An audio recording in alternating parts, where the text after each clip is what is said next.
حق سمجھ کر اس پر عمل کی توفیق نصیب فرمائے اور ذریعہ نجات و مغفرت بنائے۔ کدھر گئے ہیں؟ آواز تھوڑی جی ایسا ہونی چاہیے، صحیح سمجھ نہیں آ رہی۔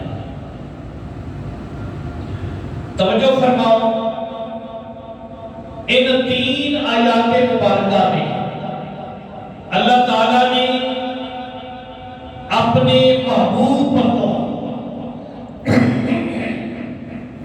یعنی ولیوں کی شان بھی بیان فرمائی ہے، ان کی پہچان بھی بیان فرمائی ہے اور ان کا انجام بھی بیان فرمایا ہے۔ اگر تشریف لایا تسی ماشاءاللہ نوجوان احباب اگر تشریف لایا کرو، تھوڑے نام کے باروں سے تھوڑوں تے سمجھانا ہوتا ہے۔ ایتے چلے کارتوس نے انہوں کوئی پرواہ نہیں، انہوں جتنے مرضی سن چھڑو، اے انشاءاللہ پکے نے۔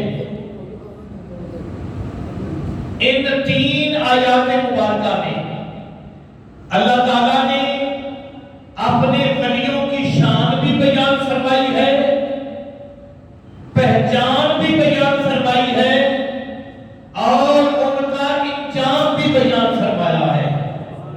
پھر ایک مرتبہ سنیں اللہ کے ولیوں کی شان کہ ان کا مقام کیا ہے، ان کا رتبہ کیا ہے، ان کی فضیلت کیا ہے، اللہ کی بارگاہ میں ان کی عزت کیا ہے، اور پھر پہچان کہ ولی ہوتا کون ہے۔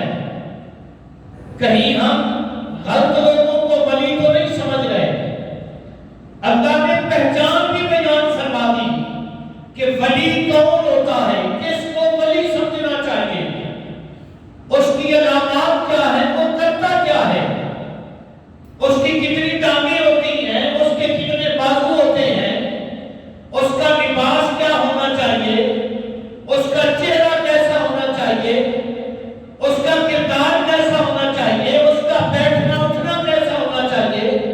یہ اللہ نے ان کی پہچان بیان فرمائی اور آگے رب پروردگار نے ان کا انجام کہ جو میرا ولی بن جائے، جو میرا دوست بن جائے، پھر اس کا انجام کیا ہے، اس کی اخیر کیسی ہے، یہ بھی اللہ نے بیان فرما دیا۔ اب آؤ ان آیات مبارکہ کا ترجمہ سماعت فرماؤ، پھر اسی کے چند تشریحات کے حوالے سے، تفصیلات کے حوالے سے چند معروضات عرض کروں گا۔ وقت کے مطابق وما توفیقی الا باللہ العلی العظیم۔ اللہ نے فرمایا الا، خبردار، ذرا غور کرنا لفظ پہ، اللہ نے فرمایا خبردار،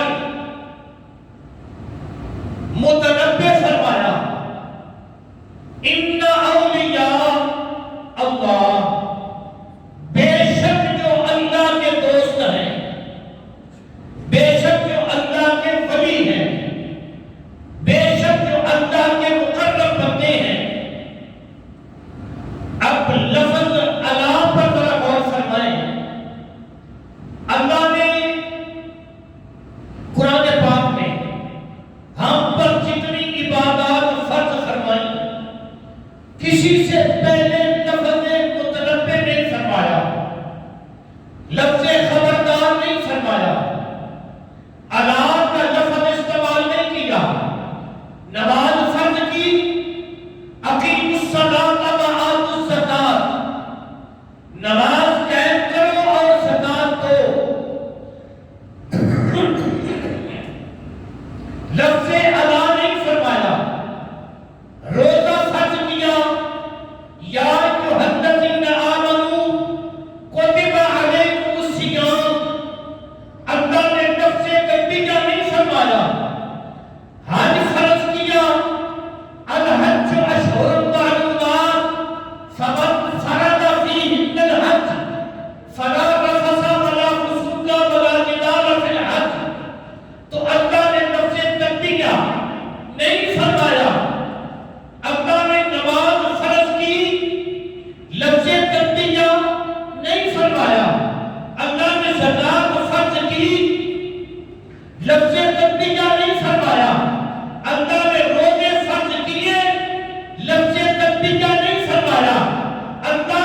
بجلی گھر میں جائیں تو جگہ جگہ پر بورڈ لگے ہوں گے، خبردار خبردار خبردار، اس کو ہاتھ نہ لگانا، خبردار اس کو ہاتھ نہ لگانا۔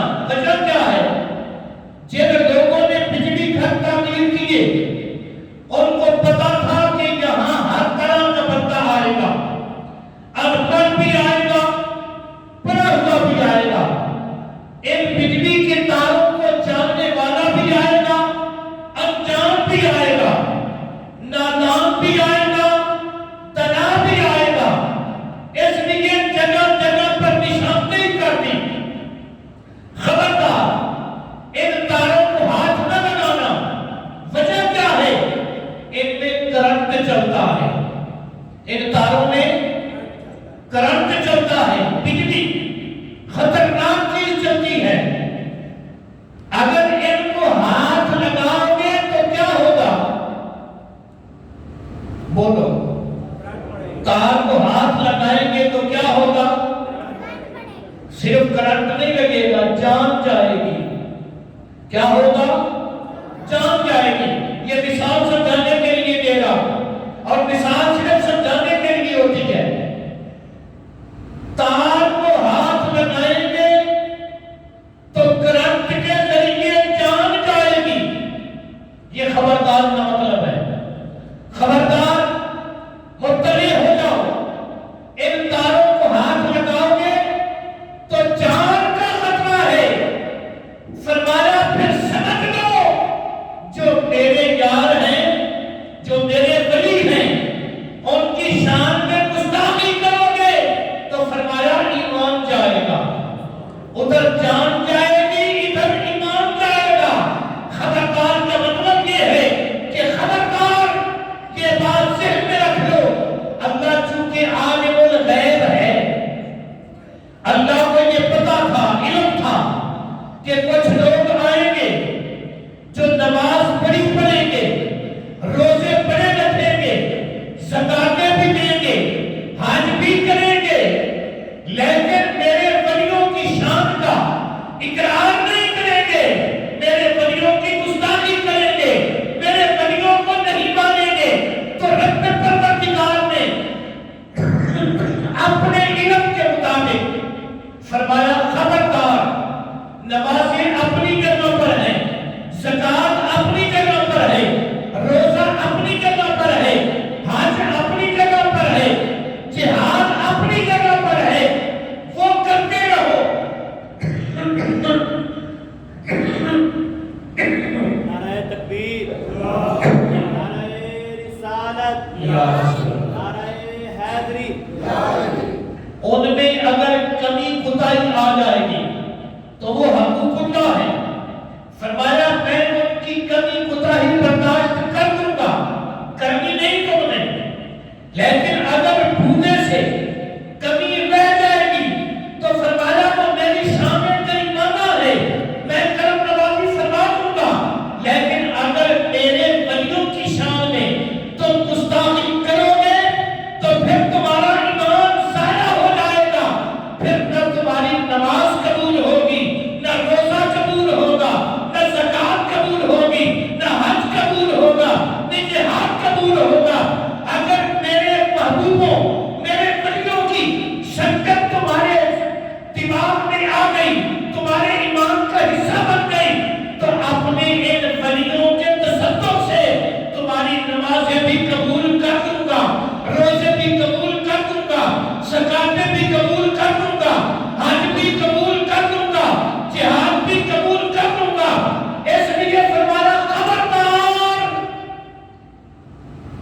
ان اولیاء اللہ، جو میرے ولی ہیں، جو میری جماعت ہے، فرمایا جو میرے دھڑے کے بندے ہیں، جو میری جماعت ہیں، جو میرے لشکر کے بندے ہیں، جو میرے گروہ کے بندے ہیں، جو میرے قافلے کے بندے ہیں، مطلب کیا کہ جنہوں نے میرے ساتھ گالی لگا دی ہے، ان کی شان میں تم ذرہ برابر گستاخی نہ کرنا، وگرنہ تمہارے اعمال ضائع ہو جائیں گے۔ وہ کون ہے؟ فرمایا ان کا مقام کیا ہے؟ لا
فرمائے الذین آمنوا وکانوا یتقون، اللہ فرماتا ہے کہ میرے ولی ہیں کون؟ پہلے تو اللہ نے ان کی شان بیان فرمائی کہ ان کی شان کیا ہے، لا خوف علیہم ولا هم یحزنون۔ وہ کون ہے؟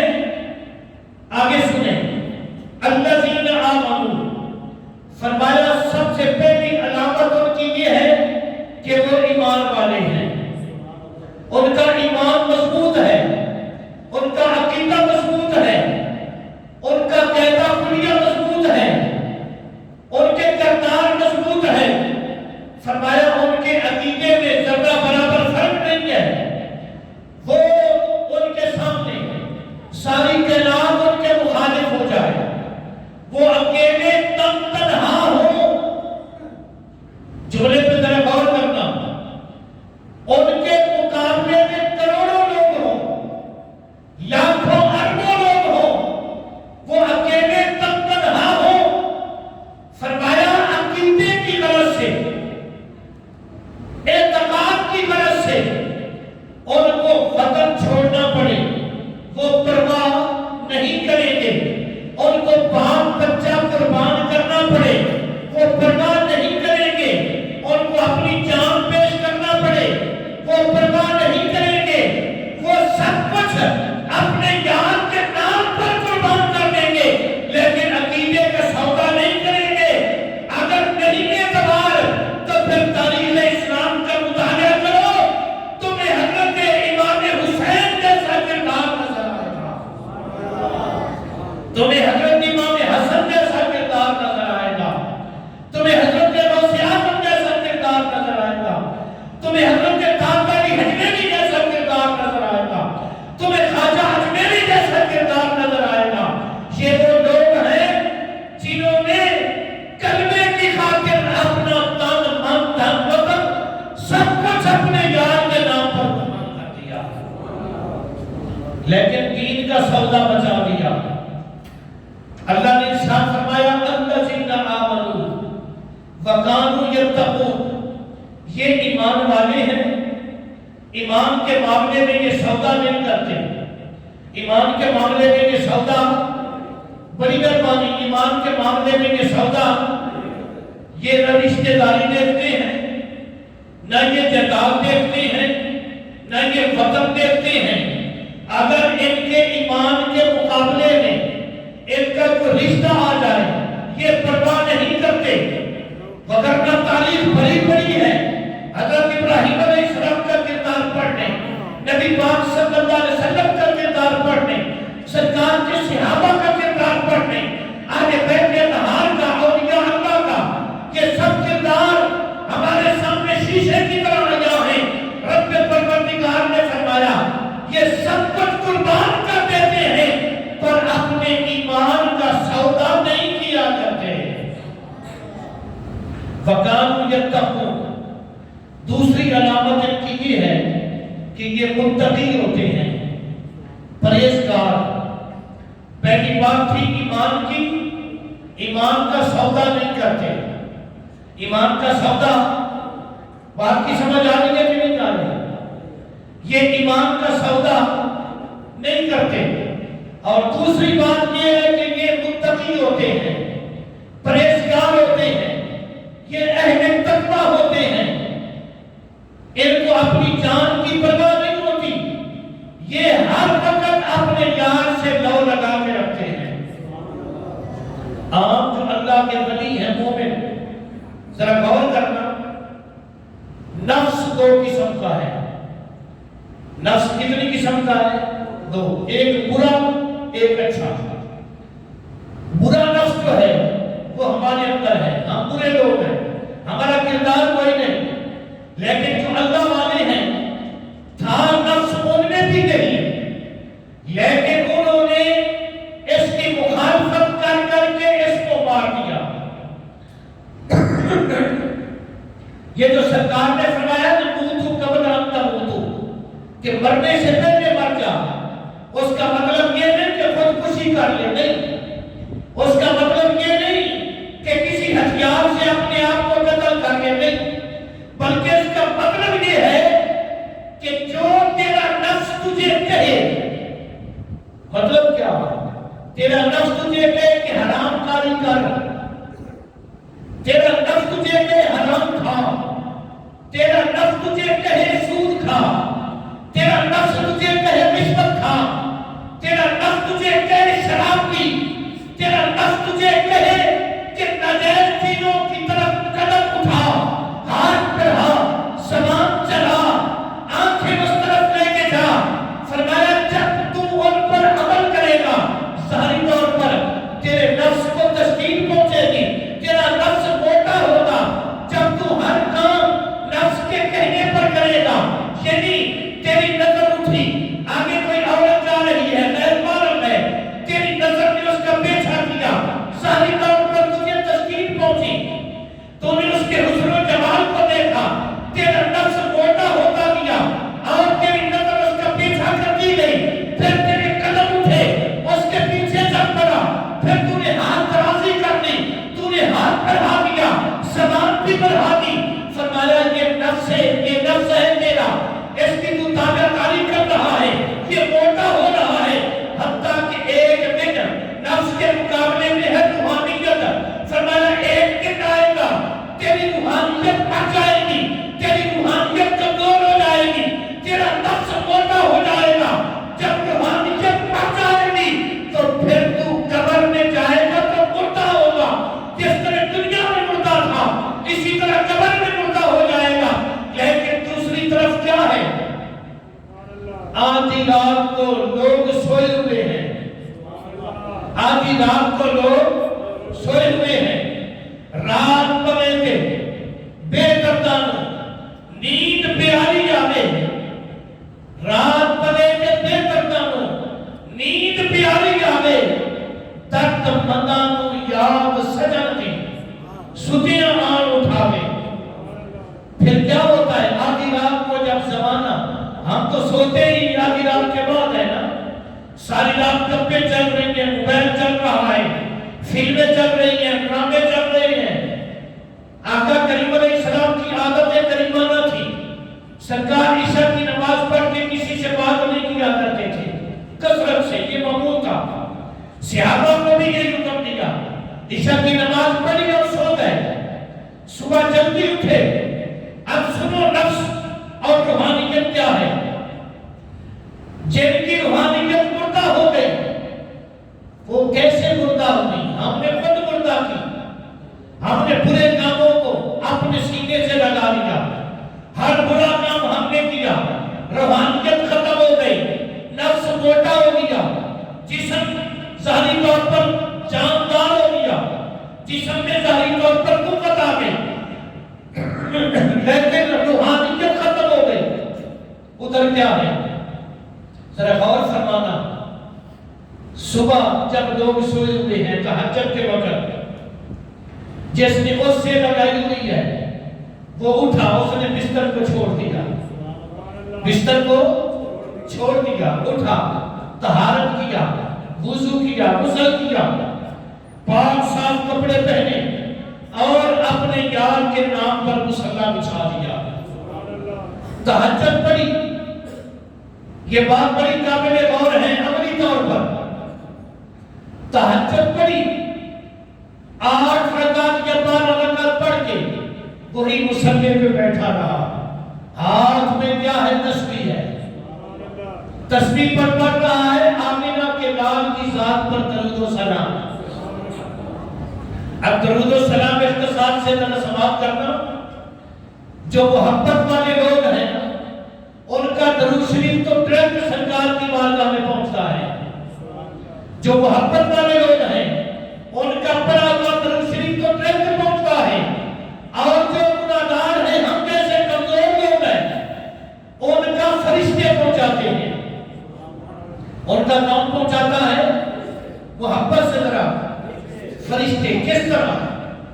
ہاتھ میں تسبیح درود شریف والی، ایک مرتبہ درود پاک پڑھا، فرشتہ آ گیا۔ اب یہ نہیں کہ فرشتہ بیٹھ کر تمہاری تسبیح کے دانے گنتا ہے کہ یہ کتنی مرتبہ پڑھے گا تو میں لے کے جاؤں گا، نہیں، ایک مرتبہ پڑھا ایک فرشتہ فرشتہ لے کر دوڑ گیا. دوسری مرتبہ پڑا, دوسرا فرشتہ آ گیا, وہ لے کر چل پڑا. تیسری مرتبہ پڑا, تیسرا فرشتہ آ گیا. اب آپ نے 100 مرتبہ درود شریف پڑھا یا 200 مرتبہ پڑھا یا 500 مرتبہ پڑھا, تو آپ کا پڑھا ہوا درود شریف ایک فرشتہ نہیں لے کے جا رہا. جتنی مرتبہ آپ درود پاک پڑھتے ہیں اتنے فرشتے لین بنا کر آمنہ کے لال کی بارگاہ میں پہنچتے ہیں. اب ذرا غور کرنا, یہ لے کے جو جا رہے ہیں یہ نورانی گروہ ہے. یہ جو درود شریف لے کے جا رہے ہیں, درود پاک بھی نورانی ہے, فرشتہ بھی نورانی ہے, اور جس سرکار کی بارگاہ میں درود پاک کا نذرانہ جا رہا ہے وہ سرکار بھی نورانی ہے, وہ دربار بھی نورانی ہے. اب وہ فرشتے جا کر عرض کرتے ہیں, یا رسول اللہ صلی اللہ تعالیٰ علیہ وسلم, فلاں علاقے میں آپ کا فلاں غلام, فلاں کا بیٹا, فلاں برادری کا فلاں جگہ پر بیٹھ کر آپ کی ذات پر یہ نذرانہ پیش کر رہا ہے. اب بات لمبی نہ ہو جائے تو درود و سلام کا پھر جواب شروع ہو جاتا ہے. پھر سرکار اپنے غلام پر کرم نوازی فرماتے ہیں, درود و سلام کا جواب شروع ہو جاتا ہے. اب ادھر کیا ہوا, اس نے تہجد پڑھی, پھر درود پاک پڑھا, قرآن شریف کی تلاوت کی, اور ادھر مؤذن نے اذان پڑھی, اللہ اکبر اللہ اکبر, یہ اٹھا اور اس نے سنتیں پڑھی. سنتیں پڑھ کر پھر جماعت کے انتظار میں بیٹھ گیا. درود پاک کا نذرانہ پیش کر رہا ہے, یا کلمہ شریف پڑھ رہا ہے, یا استغفار پڑھ رہا ہے, یا قرآن کی بصیرت کی تلاوت کر رہا ہے. ادھر جماعت کھڑی ہوئی, اس نے امام صاحب کے پیچھے نماز پڑھی اور پھر وہیں بیٹھ گیا, ذکر و اذکار کرنے لگا. جب سورج چڑھا اس نے 2 یا 4 رکعت نماز نفل اشراق پڑھے. اب سنو میرے کریم آقا علیہ الصلوۃ والسلام, سرکار نے ارشاد فرمایا, جو میرا غلام اتنی ڈیوٹی میرے رب کی بارگاہ میں دے لیتا ہے, رب پروردگار اس کے لیے جنت کے سارے دروازے کھول دیتا ہے. نعرہ تکبیر, نعرہ رسالت, نعرہ حیدری, نعرہ تحقیق, نعرہ غوثیہ. اب کیا ہوا, اس نے اتنا وقت اپنے رب کی بارگاہ میں گزارا. اب اشراق پڑی, اٹھا, باوضو ہے, اٹھا, رزق حلال کی تلاش میں نکل پڑا. یا دکانداری ہے, دکان کو جا کر بسم اللہ شریف پڑھ کر کھولا. اگر ملازم ہے تو اللہ کا نام لے کر اپنی ملازمت پر چل پڑا. اب اس نے رزق حلال کمانے کے لیے مزدوری کی, رزق حلال کمانے کے لیے اس نے دکان کھولی, جائز منافع کمایا. یا اگر کسی کی ملازمت کرتا ہے تو اس نے پوری ڈیوٹی دی. آقا کریم علیہ الصلوۃ والسلام کے غلاموں ذرا غور کرنا, سرکار کائنات صلی اللہ علیہ وسلم سرکار نے ارشاد فرمایا, جو میرا غلام اس انداز سے دن اور رات گزارتا ہے اس کے ہر سانس سے رب پروردگار ایک رحمت کا فرشتہ پیدا کرتا ہے. اور جب تک وہ میرا غلام زندہ رہے گا وہ رحمت کے جتنے فرشتے اس کے سانسوں کے تبسم سے اللہ نے پیدا کیے ہیں وہ سارے کے سارے اس کے لیے دعائیں مغفرت کرتے رہیں گے. اور جب وہ فوت ہوگا, جب اس کا انتقال ہو جائے گا تو پھر کیا ہوگا, وہ فرشتے اس کی قبر پر طواف کرتے رہیں گے. قیامت تک اس کے لیے اللہ کی بارگاہ سے جنت مانگتے رہیں گے. اب اس نے کیا کیا, تہاڑی کی, مزدوری کی, رزق حلال کمانے کے دوران اس نے اپنی نظروں کو پاک رکھا, اس نے اپنی نظروں کو پاک رکھا, اپنی نیت کو پاک رکھا, اپنے ہاتھوں کو پاک رکھا, اپنے پاؤں کو پاک رکھا, اپنے دماغ کو پاک رکھا. توجہ کرنا, اب کیا ہوا, اس کا نفس تو اس کو کہتا ہے کہ یہ خوبصورت عورت جا رہی ہے، اس کی طرف دیکھ ہے، لیکن اس نے نفس کی مخالفت کی، اپنی نظروں کو جھکا دیا۔ اب اس کا نفس اس کو کہتا ہے کہ تیرا مالک تیرے پاس موجود نہیں ہے، آرام سے بیٹھ جا، بھلا وہ کون سا دیکھ رہا ہے، تھوڑا آرام کر لے، تہاڑی تو تجھے پوری ملنی ہی ملنی ہے۔ وہ نفس کی مخالفت کرتا ہے، وہ کہتا ہے جس نے پیسے دینے ہیں وہ بے شک نہیں دیکھ رہا، لیکن میرا مالک تو مجھے دیکھ رہا ہے۔ وہ پورا اپنے کام کے ساتھ انصاف کرتا ہے، وہاں بھی نفس کی مخالفت کرتا ہے۔ اب اس کے مالک کا خزانہ اس کے سامنے آتا ہے، وہ کہتا ہے، نفس کہتا ہے یہ پیسے پکڑ لے، ان کو جیب میں ڈال دے، یہ تو بھی بہت بڑا امیر کبیر بن جائے گا۔ وہ اپنے نفس کی مخالفت کرتا ہے، وہ کہتا ہے میرے مالک کے ہیں یا کسی اور مسلمان کے ہیں، میں یہ نہیں لوں گا، اس کی مخالفت کرتا ہے۔ اب ایسا وہ اپنے نفس پر سوار ہو جاتا ہے، وہ نفس پر غالب آ جاتا ہے، وہ نفس پر جب غالب آتا ہے اس کا نفس ہو جاتا ہے کمزور، اس کی روح ہو جاتی ہے طاقتور۔ اب ذرا سمجھے پہ غور کرنا، تو موت ہے نفس کو، روح کو موت نہیں ہے۔ جب اس کی نفس اتنا کمزور ہو چکا تھا کہ اس کا جسم روح ہی روح بن چکا تھا، اب وہ اس دنیا میں رہے تب بھی زندہ ہے، وہ قبر میں چلا جائے تب بھی زندہ ہے۔ نعرہ تکبیر، نعرہ رسالت، نعرہ حیدری، عظمت و شان مصطفیٰ، نعرہ تحقیق، نعرہ غوثیہ۔ ہو سکتا ہے کوئی کہہ لے کہ یہ کیسی منطق ہوئی، تو کل نفس ذائقۃ موت کس چیز کو ہے؟ بولو نا، موت کس چیز کو ہے؟ نفس کو۔ موت روح کو نہیں، روح ہمیشہ زندہ رہتی ہے۔ اللہ پاک نے یہ فرمایا کہ روح کو موت نہیں ہے، نفس کو موت ہے۔ جب نفس پر تو آ گیا غالب، نفس کو تو نے ڈانٹی لگانے، نفس پر ہو گیا تو سوار، یہ ہو گئی کمزور، اس کو آ گئی موت۔ اب تیری روح جس کو اللہ نے ہمیشہ عطا کر دی ہے وہ ہو گئی طاقتور، وہ داتا علی حجویری کے روپ میں ہو، وہ خواجہ اجمیری کے روپ میں ہو، وہ بابا فرید کے روپ میں ہو، وہ حضرت خواجہ شاہ سلیمان توسیع کے روپ میں ہو، وہ کبرائے عالم خواجہ نور محمد بہادی کے روپ میں ہو، وہ پیر جماعت علی شاہ کے روپ میں ہو، وہ مجدد رسانی کے روپ میں ہو، وہ شیر ربانی کے روپ میں ہو، وہ حضرت مہر علی شاہ کے روپ میں ہو، وہ حضرت پیر سید باقر علی شاہ کے روپ میں ہو، وہ حضرت پیر سیال کے روپ میں ہو، وہ جس روپ میں بھی ہو، وہ غوث اعظم کے روپ میں ہو، وہ مولا حسین کے روپ میں ہو، مولا علی کے روپ میں ہو، یا حضرت ابوبکر صدیق، فاروق اعظم، عثمان غنی، مولا علی کے روپ میں ہو۔ رب پروردگار نے فرمایا اس کو قیامت تک میں نے زندہ پائندہ کر دیا ہے، صرف انتقال ہوا ہے، زمانہ بدلا ہے، حالات بدلے ہیں، جگہ بدلی ہے، انتقال ہو گیا۔ یہ تمہاری دنیا کی زندگی ہے، ان کو میں نے پردے کے پیچھے زندہ کر دیا ہے، جس کو برزخی زندگی کہا جاتا ہے۔ برزخ کا مطلب ہے پردہ، برزخ کا مطلب کیا ہے؟ پردہ۔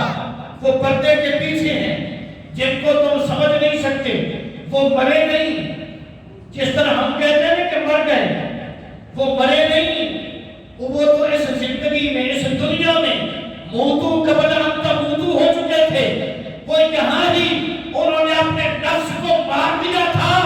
رب پروردگار نے ان کو ایسی پاکیزہ زندگی عطا فرمائی، من عمل صالحا من ذکر او انثی وهو مؤمن فلنحیینہ حیاۃ طیبہ۔ اللہ فرماتا ہے کہ تم میں سے کوئی مرد ہو یا عورت ہو، وہ مومن ہو، وہ اچھے عمل کرے، فلنحیینہ حیاۃ طیبہ،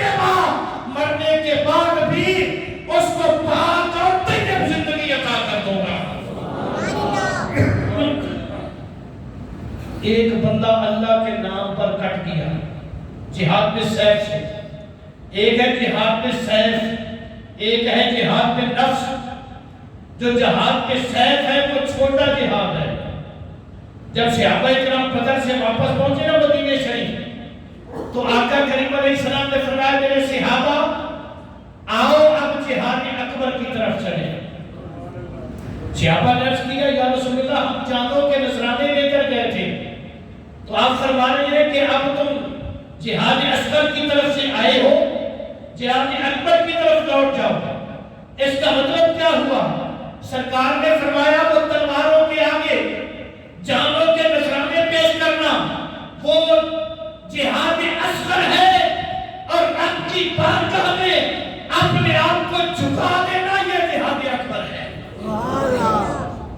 اب جہاد اصغر والا جب مر جائے، شہید ہو جائے، اس کو کفن پہناتے ہیں کہ نہیں پہناتے؟ جنازہ قبر میں کفن کرتے ہیں کہ نہیں؟ قبر بنتی ہے نا، جس طرح اس کی قبر بنتی ہے اسی طرح سب کی قبر بنتی ہے۔ اب کچھ لوگ کہتے ہیں کہ قبروں والے سنتے نہیں، قبر کی بات نہیں ہے، سننا نہ سننا یہ زندگی سے تعلق رکھتا ہے، کوئی دنیا میں بھی نہیں سن سکتے۔ مثال دے کر یہ گاڑی لینے اپنی گاڑی میں بیٹھ جائیں، اس کے شیشے فل بند کر دیں، باہر سے آپ کو کوئی آواز دیتا رہے، آپ کو آواز آئے گی؟ بولو نا، آپ زندہ ہیں کہ مر چکے ہیں؟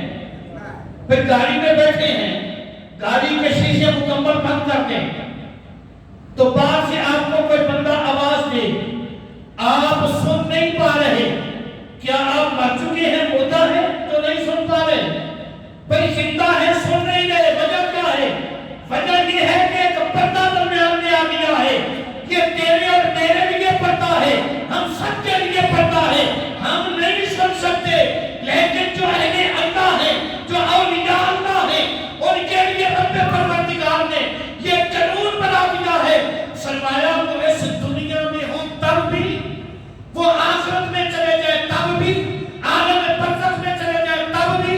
بخاری میں حدیث قدسی ہے، آقا کریم علیہ السلام راوی ہے، رب پروردگار نے فرمایا کہ جو میرا بن جائے، جو میرا مقرب ہو جائے، جو میرا یار بن جائے، آقا کریم علیہ السلام راوی ہے، حضرت ابو ہریرہ نے سرکار سے سن کر روایت کی، اور حدیث قدسی مطلب اللہ کا فرمان، رب پروردگار نے ارشاد فرمایا کہ جو میرا ہو جائے پھر ظاہری طور پر وہ ہوتا تمہاری طرح ہے، اس کے پاؤں بھی ہوتے ہیں، اس کے بازو بھی ہوتے ہیں، اس کی آنکھیں بھی ہوتی ہیں، وہ کھاتا پیتا بھی ہے، وہ چلتا پھرتا بھی ہے، لیکن اس کا مقام کیا ہوتا ہے؟ آقا کریم علیہ السلام راوی ہے، حدیث قدسی ہے، آقا رب پروردگار نے فرمایا پھر ہوتا یہ ہے، ہاتھ بس کے ہوتے ہیں، ان میں طاقت اللہ کی ہوتی ہے، پاؤں بس کے ہوتے ہیں، ان میں چلنے کی طاقت اللہ کی ہوتی ہے، آنکھیں اس کی ہوتی ہیں، دیکھنا خدا کا ہوتا ہے، کام اس کے ہوتے ہیں، سننا خدا کا ہوتا ہے۔ وَإِنْ سَأَلَنِي لَأُعْطِيَنَّهُ وَلَئِنِ اسْتَعَاذَنِي لَأُعِيذَنَّهُ۔ پھر کیا ہوتا ہے؟ وہ جو کہتا چلا جاتا ہے، اس کا رب اس کے کہنے پر کرتا چلا جاتا ہے۔ کشف المحجوب شریف میرے داتا کی کتاب ہے، زمانہ جانتا ہے، اس کو پڑھا کرو، ولایت آ جائے گی۔ جو کشف المحجوب کو مسلسل پڑھتا ہے اللہ اس کو ولی بنا دیتا ہے، وہ بندہ عامل بن جاتا ہے۔ یہ خود داتا صاحب نے فرمایا ہے کہ جس کا کوئی کامل پیر نہیں وہ میری کشف المحجوب پڑھے، اللہ اس کو فقر عطا فرما دے گا۔ یہ اتنی عظیم کتاب ہے۔ اور داتا ہنویری کب آئے ہیں یہاں بر صغیر لاہور میں؟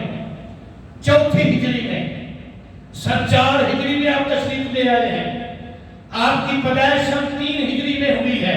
ذرا غور کرنا، یعنی نبی پاک صلی اللہ علیہ وسلم سے کتنا زمانہ بعد ظاہری طور پر؟ تقریباً 350 سال بعد، کتنا قریب کا زمانہ ہے۔ تو داتا صاحب نے اس وقت بھی پیر پکڑا تھا، آپ میرا چولہا سمجھے تو پھر سبحان اللہ بنتی ہے. اتنا قریب کا زمانہ داتا صاحب نے جس پیر کے ہاتھ پر بیعت کی ملک شام میں حضرت ابو الفضل قطبی رحمت اللہ تعالیٰ علیہ آپ کے پیر مرشد ہیں. یعنی 3 صدی ہجری میں داتا صاحب نے پیر کے ہاتھ پر بیعت کر کے یہ ثابت کیا کہ علم اپنی جگہ پر، نمازیں اپنی جگہ پر، روزے اپنی جگہ پر اللہ کی بارگاہ کا قرب جو ہے وہ کسی کامل کے بغیر نصیب نہیں ہو سکتا. آج کچھ لوگ کہتے ہیں نا کہ یہ بیعت کا سلسلہ بیکار ہے یا اس کا شریعت میں کوئی تعلق نہیں. آج سے داتا صاحب نے 1000 سال پہلے تشریف لے کے آئے، آپ نے پیر پکڑا. پتہ یہ چلا کہ اس وقت بھی یہ پیری مریدی کا سلسلہ جاری تھا. اس وقت بھی پیری مریدی کا سلسلہ جاری و ساری تھا. پھر داتا علی حجویری جیسے بن گئے.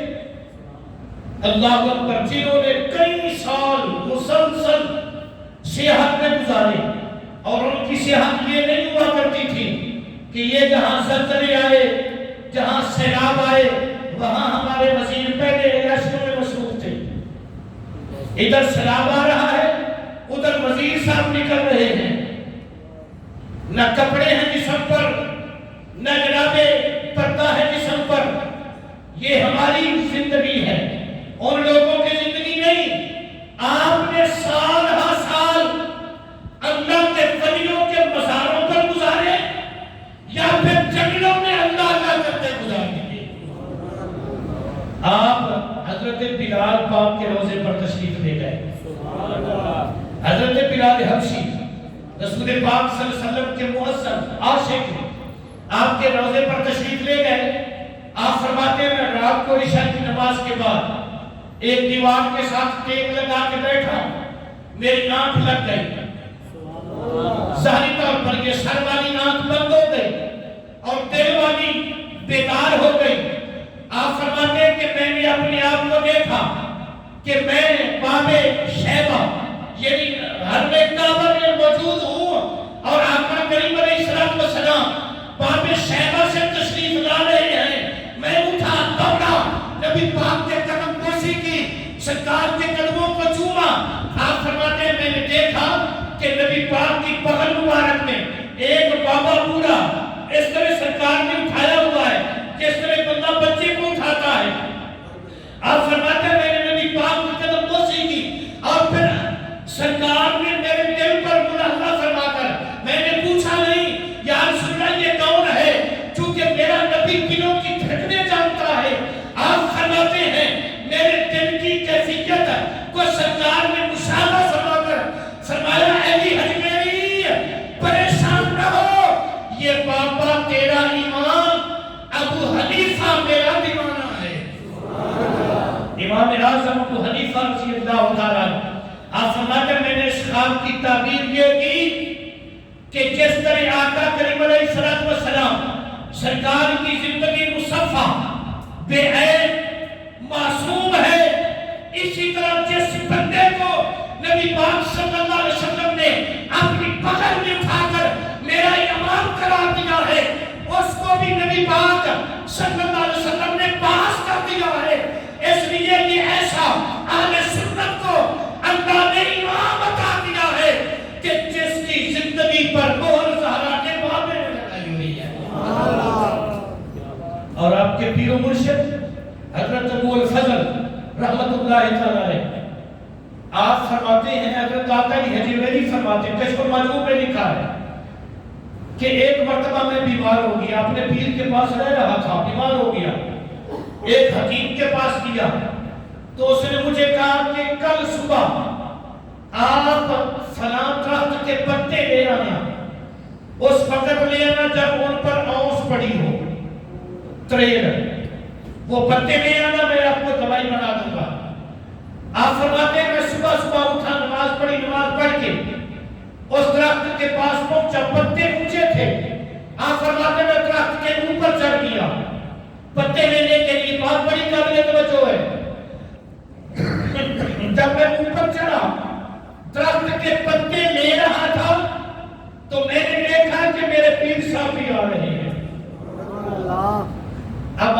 فرماتے ہیں کہ میں نے اپنے آپ کو پتوں میں چھپا لیا کہ پیر صاحب نہ دیکھیں، مجھے شرمندہ نہ ہونا پڑے کہ میں درخت پر چڑھا ہوا ہوں۔ آپ فرماتے ہیں جب میں نے اپنے آپ کو پتوں میں چھپا لیا تو پیر صاحب اسی درخت کے نیچے آ کر کھڑے ہو گئے۔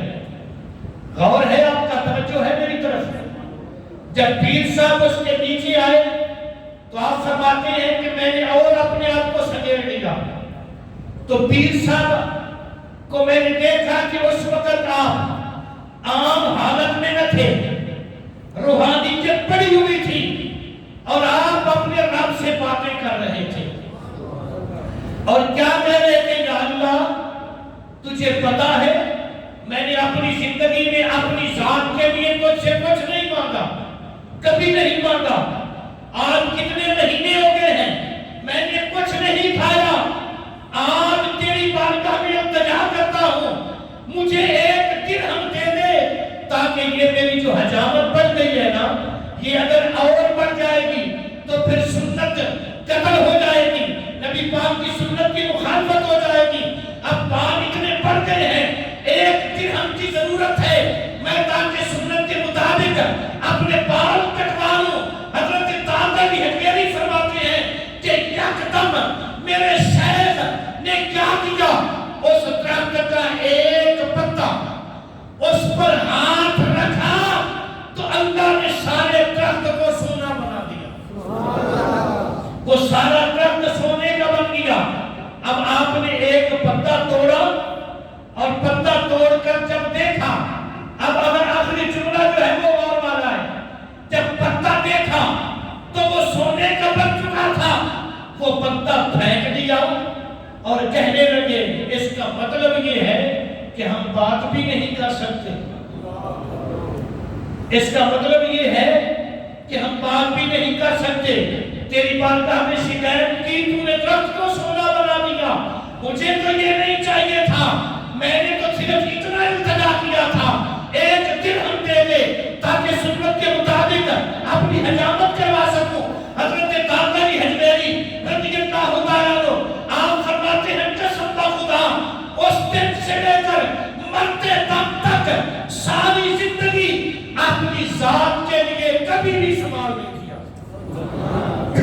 اپنی ذات کے لیے کبھی بھی سوال نہیں کیا۔ بیماری آئی تب بھی، بھوکا رہا تب بھی، پریشانی آئی تب بھی۔ آپ فرماتے ہیں میں نے ایک مرتبہ اپنے پیر کو دیکھا، حضرت ابو الفضل خدری رضی اللہ تعالیٰ، آپ کا جو لباس مبارک تھا نا اس لباس پر مجھے، وہ جو آپ کے جسم پر لباس تھا اس لباس پر صرف پیوند ہی پیوند نظر آئے، کپڑا ختم ہو چکا تھا، ہر پیوند کے ساتھ پیوند لگا ہوا تھا، درمیان سے کپڑا ختم ہو گیا تھا۔ یہ ان لوگوں کی زندگی ہے جو اپنی ذات کے لیے تو اس طرح گزارتے ہیں، لیکن جب آمنہ کے لال کی محبت کی بات آتی ہے، سرکار کی اتباع کی بات آتی ہے تو پھر اپنا تن من دھن سب کچھ اپنے یار کے نام پر قربان کر دیتے ہیں۔ اب میں آپ پر جاتے ہوئے بات تو بڑی مفصل تھی لیکن ایک جملے میں ختم کر رہا ہوں۔ ایک بندہ جہاد پہ سیف کرتے ہوئے جہاد کے ساتھ مر گیا، قتل ہو گیا، اس کو تو اللہ نے زندہ کر دیا، جو تلوار سے کٹا ایک منٹ میں کٹ دیا، وہ تو ہو گیا مرنے کے بعد زندہ۔ تو جس نے ساری زندگی اپنے نفس پر غالب زندگی گزاری، ساری زندگی اپنی جان کو اس کی رضا کی خاطر گزارا، وہ مر جائے اس کو کچھ بھی نہ ملے، وہ پھر بے وفا ٹھہرے گا۔ رب پروردگار فرماتا ہے اس بات سے تم سمجھو کہ جو ایک لمحہ میرے نام پر جان کا نذرانہ پیش کرے اس کو مرنے کے بعد قیامت تک قبر میں زندہ کر دیا ہے، تو جو میرے نام پر ساری زندگی وقف کر چکا ہے وہ اس سے افضل و اعلیٰ زندہ ہے، وہ اس سے کئی زیادہ مراتب میں زندہ ہے۔ اسی لیے تو ارشاد فرمایا لہم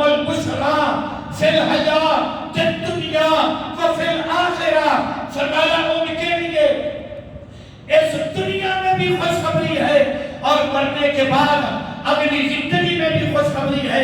اللہ تبارک و تعالی ہم سب کو آقا کریم علیہ السلام کی پکی سچی غلامی میں زندگی گزارنے کی توفیق نصیب فرمائے۔ یہ سیلاب آیا ہوا ہے، یہ ہمارے لیے قابل عبرت ہے، ہم اس سے عبرت پکڑیں، اپنے مسلمان بھائیوں کے لیے جتنی خدمت ہو سکے، جس انداز سے ہو سکے۔ یہ ہماری انجمن غلامان مصطفیٰ نے بھی کیمپ لگایا ہوا ہے اور دیگر سنی تنظیمات نے بھی لگائے ہوئے ہیں۔